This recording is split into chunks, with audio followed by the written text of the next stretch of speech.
Nicholas wasn't one to avoid danger, but he didn't exactly go chasing after it either. Except tonight. Testing the latest variant of the cure required Nicholas to walk directly into the Devil's Den, or as the locals in Denver, Colorado called it, Crank Palace. He pulled his black hooded cloak tighter around his face so that no man, woman, or crank could see his features. In his right pocket he clicked 2 syringes together like Chinese medicine balls as he walked, each hypodermic needle circling the other in a relaxed rhythm as he entered the hallowed gates. Click-clack, click-clack. Screams and wails surrounded the inner walls of the dismal place.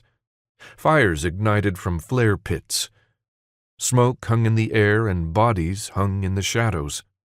No matter how many times he'd visited these hellholes, and he had proudly visited them all, nothing prepared Nicholas for the fresh, curdling cries of desperation he felt vibrating through his whole body when he walked through the gates. Screams of death that Nicholas imagined as souls being cooked from the inside out.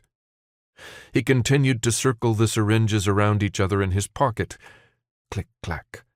A dance of opportunity for someone tonight within the sacred walls of the original Crank Palace.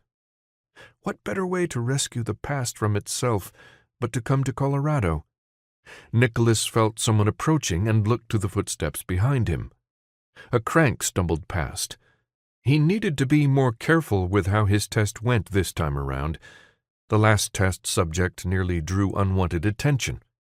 In testing the cure, he needed those possessed with only the purest of minds, and even then, his most recent experiment proved that anyone's intentions, anyone's mind, could change in an instant. A person became a different version of themselves when they were dying, and not just the part of them that slowly turned into a crank. Even when using his telepathic gift, Nicholas found that a person could say almost anything when they themselves were closer and closer to the end, but when given the chance to live, that's when their own beliefs, fears, and desires came back into awareness quicker than what could be controlled, quicker than what was safe. Nicholas needed to be more selective this time, and he wanted someone past the gone. If this worked as well as it worked last time, he needed to be sure the cured crank, reverted back to healthy DNA, could stay under his study for years to come without waver. Nicholas didn't know how long the cure held true. A year? 2 years? A lifetime? He wasn't sure of that, but he knew the variant within the syringes in his pocket worked more quickly than imaginable, but might someday wear off just as quickly. Many more studies were needed.